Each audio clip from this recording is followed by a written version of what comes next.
नमस्कार दोस्तों, मैं विकास त्रिवेदी आपके अपने यूट्यूब चैनल विकास स्टडी सर्कल पर आप सभी का स्वागत करता हूं।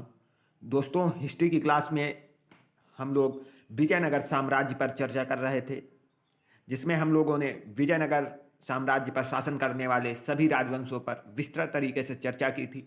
और उसके बाद कल की क्लास में हम लोगों ने विजयनगर साम्राज्य से बनने वाले महत्वपूर्ण प्रश्नों की प्रैक्टिस भी की थी। उसी क्रम को आगे बढ़ाते हुए दोस्तों, आज हम विजयनगर साम्राज्य से बनने वाले अन्य महत्वपूर्ण प्रश्नों पर चर्चा करेंगे।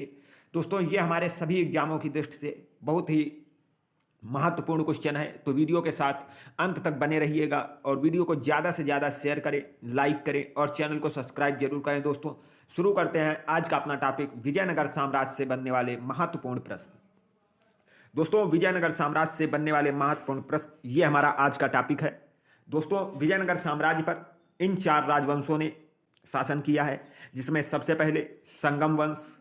संगम वंश के अगर दोस्तों हम टाइम पीरियड की बात करें तो संगम वंश का टाइम पीरियड रहा 1336 ईस्वी से 1485 ईस्वी तक। संगम वंश का टाइम पीरियड दोस्तों कितना रहा, तो 1336 ईस्वी से 1485 ईस्वी तक। और अगर संगम वंश की स्थापना की बात करें तो दोस्तों संगम वंश के संस्थापक हरिहर हरिहर हरिहर एवं बुक्का नामक दो भाइयों ने की। हरिहर एवं बुक्का नामक दो भाइयों ने संगम वंश की स्थापना की। और उसके बाद अगर दोस्तों हम बात करें संगम वंश के अंतिम शासक की, तो संगम वंश का अंतिम शासक हमने आपको बताया है विरूपाक्ष द्वितीय था। विरूपाक्ष द्वितीय दोस्तों संगम वंश का अंतिम शासक था, विरूपाक्ष द्वितीय। उसके बाद दोस्तों विजयनगर साम्राज्य पर दूसरे राजवंश सलू वंश का शासन हुआ। और सलू वंश का अगर टाइम पीरियड की बात करें तो 1485 से 1505 ईस्वी तक रहा। 1485 ईस्वी से 1505 ईस्वी तक सलू वंश ने शासन किया। और सलू वंश की अगर हम बात करें तो सलू वंश का संस्थापक दोस्तों सलू नरसिंह था। सलू वंश का संस्थापक था सलू नरसिंह। और अगर इसके सलू वंश के हम अंतिम शासक की बात करें तो दोस्तों सलू वंश का अंतिम शासक इमाड्डी नरसिंहदेव था। सलू वंश का अंतिम शासक इमाड्डी नरसिंहदेव था दोस्तों। उसके बाद तीसरा विजयनगर साम्राज्य पर शासन करने वाला तीसरा राजवंश तुलु वंश था। तुलु वंश दोस्तों मोस्ट इंपॉर्टेंट है तुलु वंश, इसी से सबसे ज़्यादा एग्जामों में प्रश्न पूछे जाते हैं तुलु वंश। तो तुलु वंश का टाइम पीरियड 1505 ईस्वी से 1570 ईस्वी तक रहा। और तुलु वंश का सबसे प्रतापी शासक कृष्णदेव राय हुआ। कृष्णदेव राय तुलु वंश का सबसे प्रतापी शासक हुआ। और इसे दोस्तों कृष्णदेव राय को बाबरनामा में भारत का सबसे महान सम्राट कहा है। बाबरनामा में बाबर ने कृष्णदेव राय को भारत का सबसे महान सम्राट कहा है। और तुलु वंश का दोस्तों शासनकाल 1505 ईस्वी से 1570 ईस्वी तक रहा। और अगर हम बात करें दोस्तों तुलु वंश की, तो तुलु वंश का संस्थापक नरसा नायक का पुत्र वीर नरसिंह था। ये हमने आपको थ्योरी की क्लास में विस्तृत तरीके से बताया है कि तुलु वंश का संस्थापक नरसा नायक का पुत्र वीर नरसिंह था। वीर नरसिंह था दोस्तों, नरसा नायक का पुत्र वीर नरसिंह। और अगर उसके बाद हम दोस्तों तुलु वंश के अंतिम शासक की बात करें तो दोस्तों तुलु वंश का अंतिम शासक जो था वो सदाशिव था। तुलु वंश का अंतिम शासक सदाशिव था। सदाशिव था दोस्तों। सदाशिव तुलु वंश का अंतिम शासक था। उसके बाद दोस्तों आरवीडु वंश विजयनगर साम्राज्य पर शासन करने वाला चौथा राजवंश हुआ। और आरवीडु वंश का संस्थापक दोस्तों आरवीडु वंश का संस्थापक हुआ तिरुमल दोस्तों। ये राम राय का छोटा भाई था तिरुमल। राम राय हमने आपको बताया था दोस्तों। ये राम राय कौन था, तो जिसने दोस्तों तालीकोटा के युद्ध में विजयनगर साम्राज्य का नेतृत्व किया था, ये राम राय था। और राम राय के छोटे भाई तिरुमल ने आरवीडु वंश की स्थापना की। और आरवीडु वंश का टाइम पीरियड दोस्तों 1565 ईस्वी से 1600 दोस्तों यहाँ पर 1600 होगा 1646 ईस्वी तक रहा। 1646 ईस्वी तक आरवीडु वंश का शासन रहा। तो दोस्तों विजयनगर साम्राज्य पर शासन करने वाले ये चार राजवंश थे। अब इनसे बनने वाले महत्वपूर्ण प्रश्नों पर चर्चा करेंगे दोस्तों। अगर विजयनगर साम्राज्य के विजयनगर का अर्थ क्या होता है, तो इसका अर्थ होता है दोस्तों जीत का शहर। विजयनगर का अर्थ होता है जीत का शहर। और विजयनगर साम्राज्य की राजकीय भाषा तेलुगु थी। विजयनगर साम्राज्य की राजकीय भाषा तेलुगु थी। उसके बाद हमारा अगला क्वेश्चन है दोस्तों, विजयनगर साम्राज्य की स्थापना किसने और कब की। विजयनगर साम्राज्य की स्थापना किसने और कब की, तो हरिहर एवं बुक्का ने 1336 ईस्वी में दोस्तों तुंगभद्रा नदी के किनारे की। विजयनगर साम्राज्य की स्थापना हरिहर एवं बुक्का नामक दो भाइयों ने 1336 ईस्वी में तुंगभद्रा नदी के किनारे की। उसके बाद दोस्तों हमारा अगला क्वेश्चन है, विजयनगर के किस शासक ने चीन के सम्राट के पास अपना राजदूत भेजा? तो दोस्तों विजयनगर का कौन सा शासक था जिसने चीन के सम्राट के पास अपना राजदूत भेजा था? तो बुक्का प्रथम ने। दोस्तों बुक्का प्रथम ने चीन के सम्राट के पास राजदूत भेजा था। उसके बाद अगला क्वेश्चन है दोस्तों, अभिलेखों में विजयनगर के किस शासक को पूर्वी, पश्चिमी व दक्षिणी सागरों का स्वामी कहा गया है? दोस्तों हमने आपको बताया था कि 3 सागरों का स्वामी, तो पूर्वी, पश्चिमी व दक्षिणी सागरों का स्वामी या 3 सागरों का स्वामी बुक्का प्रथम को कहा गया है। बुक्का प्रथम को 3 सागरों का स्वामी कहा गया है। उसके बाद दोस्तों अगला हमारा क्वेश्चन है, हरिहर ने किसे अपनी द्वितीय राजधानी बनाया? दोस्तों हरिहर ने अपनी द्वितीय राजधानी किसे बनाया? तो हम्पी, विजयनगर हम्पी, इसे अपनी द्वितीय राजधानी बनाया। और हमने आपको थ्योरी की क्लास में बताया था इनकी प्रथम राजधानी दोस्तों क्या थी? तो अनेगोंडी। अनेगोंडी इनकी प्रथम राजधानी थी दोस्तों, अनेगोंडी।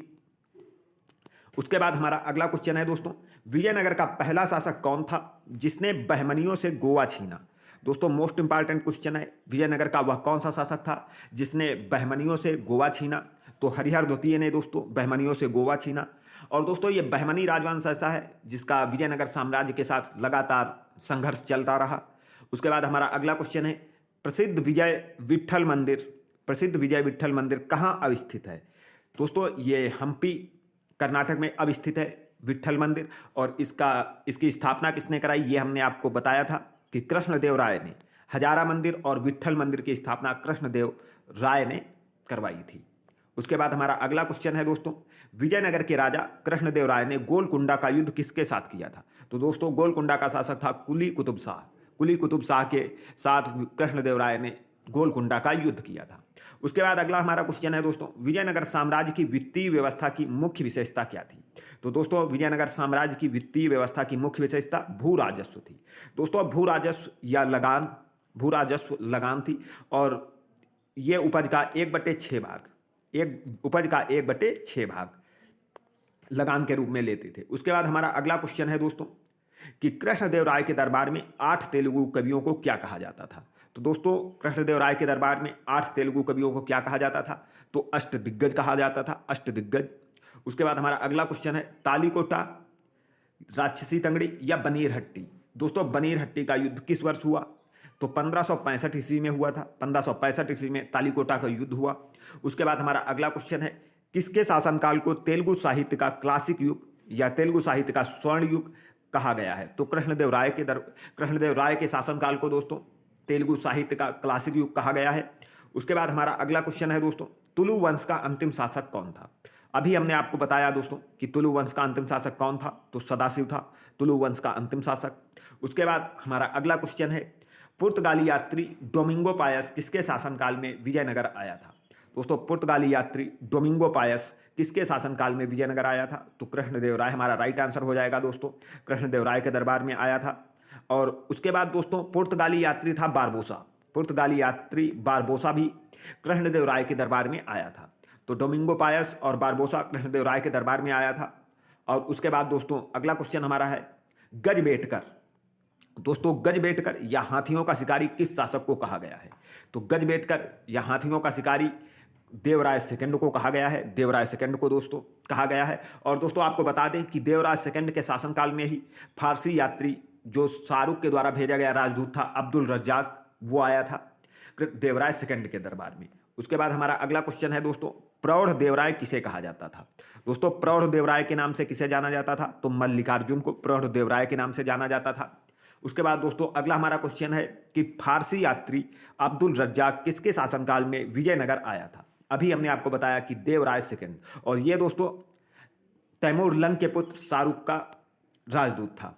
और ये विजयनगर की यात्रा पर देवराय सेकंड के शासनकाल में आया था। उसके बाद हमारा अगला क्वेश्चन है दोस्तों कि वेद मार्ग प्रतिष्ठापक की उपाधि किसने धारण की? तो बुक्का फर्स्ट ने दोस्तों वेद मार्ग प्रतिष्ठापक की उपाधि धारण की। उसके बाद हमारा अगला क्वेश्चन है, संस्कृत में जाम्बवती कल्याणम की रचना किसने की? तो कृष्णदेव राय ने दोस्तों संस्कृत में जाम्बवती कल्याणम की रचना की। और अमुक्तमाल्यद की रचना कृष्णदेव राय ने तेलुगु में की। दोस्तों तेलुगु में अमुक्तमाल्यद की रचना कृष्णदेव राय ने की। और दोस्तों ये अमुक्तमाल्यद बहुत पूछी जाती है और जाम्बवती कल्याणम भी दोस्तों तो संस्कृत में जाम्बवती कल्याणम है और तेलुगु में अमुक्तमाल्यद है, जिसकी रचना कृष्णदेव राय ने की। उसके बाद अगले क्वेश्चन पर चलते हैं। विजयनगर साम्राज्य में आय का सबसे बड़ा स्रोत क्या था? तो लगान या भू राजस्व था दोस्तों। लगान या भू राजस्व विजयनगर साम्राज्य में आय का सबसे बड़ा स्रोत था।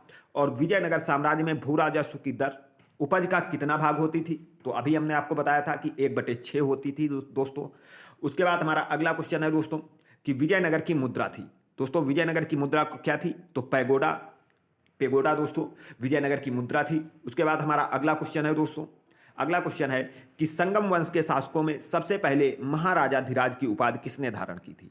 संगम वंश के शासकों में महाराजाधिराज की उपाधि सर्वप्रथम किसने धारण की थी? तो हरिहर सेकंड ने दोस्तों, या हरिहर द्वितीय ने महाराजाधिराज की उपाधि सर्वप्रथम धारण की थी। उसके बाद हमारा अगला क्वेश्चन है दोस्तों, और ये आज का हमारा अंतिम क्वेश्चन है दोस्तों, तालीकोटा के युद्ध में विजयनगर का नेतृत्व कौन कर रहा था? तो दोस्तों हमने आपको बताया कि तालीकोटा के युद्ध में विजयनगर का नेतृत्व राम राय कर रहा था। और दोस्तों ये तालीकोटा का युद्ध 1565 ईस्वी में हुआ। 1565 ईस्वी में तालीकोटा का युद्ध हुआ। और दोस्तों इसी के छोटे भाई राम राय के ही छोटे भाई तिरुमल ने, राम राय के छोटे भाई तिरुमल ने दोस्तों आरवीडू वंश की स्थापना की। आरवीडू वंश की स्थापना की तिरुवल ने दोस्तों अगर आपको ये क्लास अच्छी लगी है तो वीडियो को ज़्यादा से ज़्यादा शेयर करें, लाइक करें और चैनल को सब्सक्राइब जरूर करें दोस्तों।